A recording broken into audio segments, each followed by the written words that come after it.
Special greeting, saints.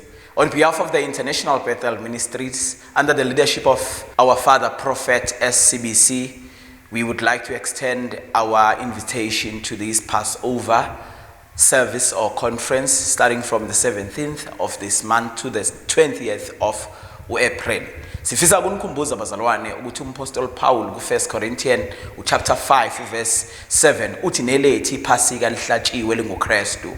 Sizoqonda ke bangcwele ukuthi from Exodus 12 kukhulunywa ngephasika la elaligujwa yize uJesu ekhona la khona kugujwa noma kukhunjulwa umsebenzi uNkulunkulu awenza enzela abantwana baseGibhitha abantwana bakaIsrael behlele eGibhitha ezobakhulula la khona kwakuhlatshwa khona iwundlu kuthathwa igazi lalo libekwe emakhothameni eminyango naphezulu obondweni lomnyango okuyiwa ukuthi makwehla ingilosi ezobhubhisa ithi mayifika selinamekile lo gazi bese iyadlula. So uthi umpostoli Paul ke noJesu uncamashi newundlu elahlatshwa bazalwane lapha ya eGibhithe. So ngamanye amazwi yena uyiwundlu elihlatshelwe ukuthethelelwa kwezono zethu ukulenga kwakhe emthini wehlazo wayezosusa isiqalekise sasihlelele thina noma wayezosusa icala lethu nezono zethu. So ke ukufa kwakhe nokumbelwa kwakhe nokuvuka kwakhe kusimiso esikhulu esiqinisa ukholo lwethu